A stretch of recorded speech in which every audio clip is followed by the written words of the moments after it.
जगह थी राजस्थान का जोधपुर। दिन था 18 जुलाई 2022 का और सुबह के 8 बजे थे। लूनी थाने क्षेत्र के सर गांव में एक हादसा हुआ। एक कार ने बाइक को टक्कर मार दी। बाइक करीब 200 मीटर तक घिसटती चली गई। हादसे में बाइक सवार मौसेरे भाई और बहन की मौत हो गई। पुलिस इसे हादसा मान रही थी, लेकिन यह हादसा नहीं, हत्या थी। दरअसल लूनी थाना क्षेत्र के सरगांव से 28 वर्षीय रमेश पटेल अपनी 25 वर्षीय मौसेरी बहन कविता को ट्रेनिंग के लिए ले जा रहा था। कविता की पटवारी पद पर नौकरी लगी थी। कविता 2009 से ही अपनी मौसी के यहाँ रह रही थी। वो मौसेरे भाइयों रमेश और अशोक के साथ कंपटीशन एग्जाम की तैयारी कर रही थी। रमेश कविता को पढ़ाता भी था। रमेश का सिलेक्शन ग्राम विकास अधिकारी के पद पर पहले ही हो चुका था। अब हत्या से 4 दिन पहले कविता को पटवारी पद पर नियुक्ति दिलवाने रमेश जोधपुर लाया था। 18 जुलाई 2022 से कविता की ट्रेनिंग शुरू होनी थी। उसे जोधपुर रहना था, इसलिए कविता अपने साथ कुछ कपड़े भी लेकर के घर से निकली थी। खुशी खुशी दोनों बाइक पर सवार होकर जोधपुर जा रहे थे। गांव से बाहर निकले ही थे कि एक पुलिया के पास सामने से आई एसयूवी ने टक्कर मार दी और मौके पर दोनों भाई बहनों की मौत हो गई। कविता के सरकारी नौकरी की खुशी गम में बदल गई। घर और गांव में मातम छा गया। रमेश के भाई व गांव वालों ने पुलिस के सामने हादसे की बजाय हत्या की आशंका जताई। गांव वालों ने बताया कि जिस गाड़ी से टक्कर मारी गई वह कई दिनों से गांव के चक्कर लगा रही थी। ऐसे में शक हुआ कि यह मर्डर है, हादसा नहीं। परिवार वालों के साथ ग्रामीणों ने हॉस्पिटल की मोर्चरी के बाहर हत्यारों को जल्द से जल्द पकड़ने की मांग को लेकर के धरना प्रदर्शन कर दिया। इधर पुलिस पर दबाव बढ़ता जा रहा था। जल्द से जल्द केस सोल्व करने की चुनौती थी। ऐसे में पुलिस ने तेजी से जांच शुरू की। जांच में सामने आया कि जिस गाड़ी ने बाइक को टक्कर मारी उसने कुछ दिन पहले भी रमेश का पीछा किया था। रमेश का भाई अशोक भी उस दिन उसके साथ था। अशोक ने इस गाड़ी से पीछा करने को नोटिस भी किया था और यही बात उसने अपने भाई रमेश को भी बताई थी। अब इन्वेस्टिगेशन के दौरान शक की सुई मृतक रमेश की पत्नी गुड्डू पर घूमी। रमेश के भाई अशोक व ग्रामीणों ने भी गुड्डी पर शक जताया।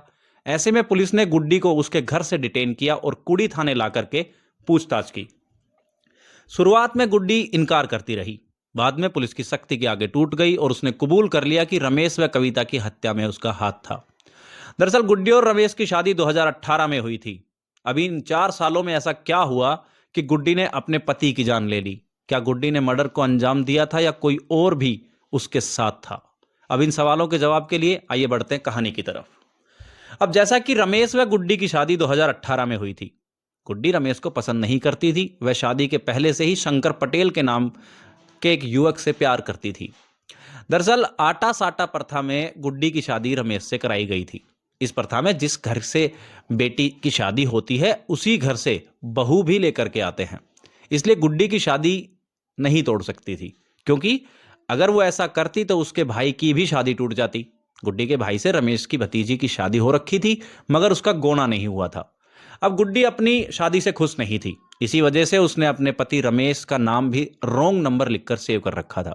शादी के बाद भी गुड्डी शंकर के साथ अवैध संबंध में थी और 2021 में शंकर और गुड्डी का नाजायज रिश्ता सबके सामने आ चुका था। वहीं शंकर ने रमेश पर पहले भी हमला किया था। उस समय रमेश को शंकर के बारे में जानकारी नहीं थी और उसे चोर समझकर छोड़ दिया। उसे लगा कि लूट की नीयत से हमला किया गया था। उस हमले के कुछ दिन बाद रमेश को अपनी पत्नी गुड्डी और शंकर के संबंधों के बारे में पता चला। गुड्डी लगभग हर दिन फोन पर शंकर से बात करती थी। इसी को लेकर पति पत्नी में अक्सर झगड़ा भी होता रहता था। अब गुड्डी व रमेश के बीच की अनबन गांव में सभी को पता चल गई थी। घर पर पहले हुए हमले की जानकारी भी गांव को लग चुकी थी। ऐसे में रोड एक्सीडेंट को घरवालों और ग्रामीणों ने हादसा नहीं मानकर हत्या की आशंका जताई थी। इधर गांव में 2 दिन से एक गाड़ी घूम रही थी और रेकी कर रही थी। ऐसे में ग्रामीणों को शक यकीन में बदला और उन्होंने पुलिस को इसी बात की जानकारी दी। अब पुलिस की पूछताछ में गुड्डी ने बताया कि उसी ने शंकर से अपने पति रमेश को मारने के लिए कहा था। 1 महीने से रमेश को मारने की साजिश भी रची जा रही थी। शंकर पटेल ने रमेश माली नाम के एक शख्स को रमेश को मारने की सुपारी भी दी थी। रमेश ने दिल्ली से एक पुरानी एसयूवी खरीदी और अपने 2 साथियों को लेकर के वो वहां आ गया। इधर गुड्डी पल पल की खबर शंकर को दे रही थी कि कब रमेश घर से निकलता है, कहां जाता है। शंकर के इशारे पर रमेश कई दिनों से कार से रमेश का पीछा कर रहा था। वारदात वाले दिन भी गुड्डी ने शंकर को रमेश के घर से निकलने की जानकारी दे दी थी। घर से 2 किलोमीटर दूरी पर रमेश माली गाड़ी में उसकी बाइक का इंतजार कर रहा था। इस दौरान वह शंकर से फोन पर भी कनेक्ट था। शंकर ने दूर खेत में बैठकर रमेश की बाइक आने पर रमेश माली को उसे टक्कर मारने के लिए भी कहा था।